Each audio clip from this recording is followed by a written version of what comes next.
நாம் தமிழர் கட்சி கடந்த தேர்தலில் மிக சிறப்பாக செயல்பட்டமையால் 8% வாக்கு வங்கியை பெற்றமையால் அவங்களுக்கு இப்போ பர்மனண்டா நிரந்தரமான ஒரு சின்னம் ஒதுக்கப்பட்டிருக்கு. அவங்களுடைய சின்னம் இப்போலிருந்து விவசாயி. ஏற்கனவே கரும்பு விவசாயி சின்னத்தில் ஒரு பெரிய பர்ஃபார்மன்ஸ் அவங்க வெளிப்படுத்தியிருந்தாங்க. இப்போ விவசாயிங்கிற அந்த சின்னம் நாம் தமிழர் கட்சிக்கும் சீமான் அவர்களுடைய கொள்கைக்கும் மிக மிக உகந்த ஒரு சின்னம். இது கண்டிப்பாக 2026 தேர்தலில் எதிரொலிக்கும். வாழ்த்துக்கள்.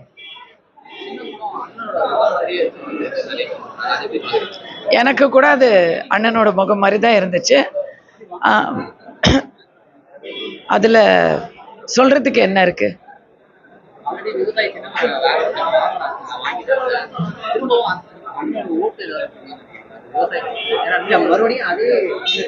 போன வாட்டி கரும்பு விவசாயி சின்னத்தை எடுத்துட்டு மைக் சின்னம் கொடுத்தாங்க. வேணும்ட்டு அடாவடியா கர்நாடகால இருந்து ஒரு லெட்டர் பேட் கட்சி அந்த விவசாய சின்னத்தை, சாரி எனக்கு தொண்டை இன்னைக்கு ரொம்ப கிடக்குது, ஒரு லெட்டர் பேட் கட்சி அந்த விவசாய சின்னத்தை அவருடைய ஓட்டை பிரிக்கணுங்கிறதுக்காக இங்க போட்டிட்டாங்க. இனிமே அந்த குழப்பமே இல்லை.